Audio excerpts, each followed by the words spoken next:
All right, last question for tonight. um, you and Metcalf. Yeah. You have a long history.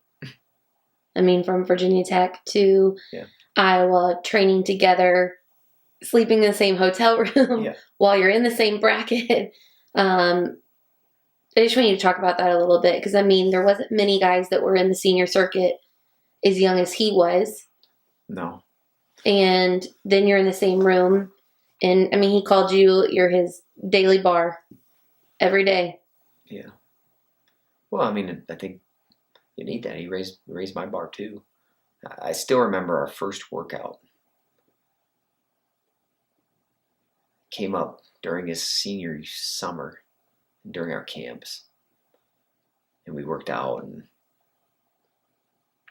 I'd say emotional control was a little bit of an issue for him. And emotional, like not, I mean, just like, I mean, he'd kind of be, he'd be all over the place a little bit, but I don't think he'd ever, but it's just, the effort was there, but just being able to channel it. And he got that figured out pretty quick. There hasn't been, I mean, I'm telling you, there hasn't been many guys that I knew were going to win. This guy's going to win. He's going to win. Like, I believe that. And there's a lot of things that can happen. Unless he gets hit by a bus, this guy's going to win. He's going to win a whole lot. And he did. I would have loved to have seen him his freshman year. I would have loved to have been able to see where he was at and have a chance to win. Obviously you see how things played out down the line. But I would have loved to have seen him this freshman year be able to compete. But yeah, I remember that first workout. I don't know if he remembers that one. I would not want to have to work out with him now, but but he got better. I mean, and he got better, and he got better, and he got better, and he came to work every day, and man, he was a great competitor. He was. We had a really fun room with those young guys when they came in. And that's kind of part of the rite of passage, right? Like, you get your tail kicked, you help bring that guy along, and then down the line, then he takes that torch. We competed against each other some. Like you were saying, he competed a lot right out of college, and just that wasn't done as much as it was now. I can remember the one time maybe the year he got second.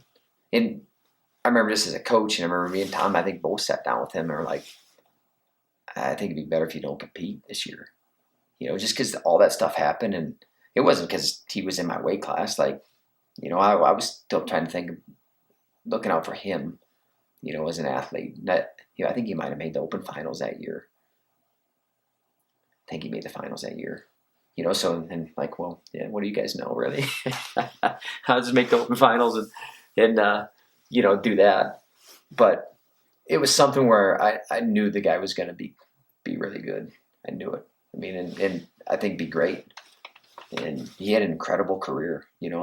Hopefully he looks back on it and is proud of it. Like we talked about before, there's not going to be a guy that's going to be like, yeah, I won everything. You didn't. Did you want to be on an Olympic team and be an Olympic champion? Yeah. Did you want to be a world champion? Yeah, it didn't happen, man. But I mean, I don't think it's for a lack of effort or time or belief or anything that he put in, man. He put a ton of time in. I know he did. I know he worked his tail off. Sometimes, there was a couple years he was on the world level. He was wrestling as well as anybody, and then the World Championships is tough. It's a tough tournament. I mean, it's the World Championships for a reason. But he had an incredible career. But he definitely helped raise my level, in the room and out of the room, and I have a ton of respect for Metcalf as a person, and getting to know him and getting to know his family, and really seeing that first year, man. there's one thing I'll never forget about Metcalf. I'll never, ever, ever in my life forget about, his brother unfortunately got into a car accident and passed away in that accident. And we get the call, and I remember Tom calls me. He's like, "Hey, you got to go find Metcalf. We got to find him. This happened to his brother." And so we're like looking around. We're like, is he in his truck? Where is he at? What's he doing? Where can it be? He was in class. I mean, he was in class, and I remember going up to his room and him crying, and like, you're consoling the guy, but it was almost like, I don't know what else to do. What am I going to do? I guess I'm going to go to class. And I think that's kind of how, he's able to kind of, and I don't say you move on from that, but it's like, okay, well, what can I do right now to help myself? Like, I guess class is the best thing for me to do. But I'll never forget that. Like, he was in class and I was like, shit, this guy's in class. I mean, it tells you a little bit about him and the type of man he is. But yeah, I mean, we had some battles. I mean, and we had some crazy scraps that were, it might have been 3 takedowns to 2, but I mean, it was a knockdown drag out for a long period of time. But, I can still remember the first workout, and then he got a little bit better the second, and then the third, and then the fourth, and then the fifth.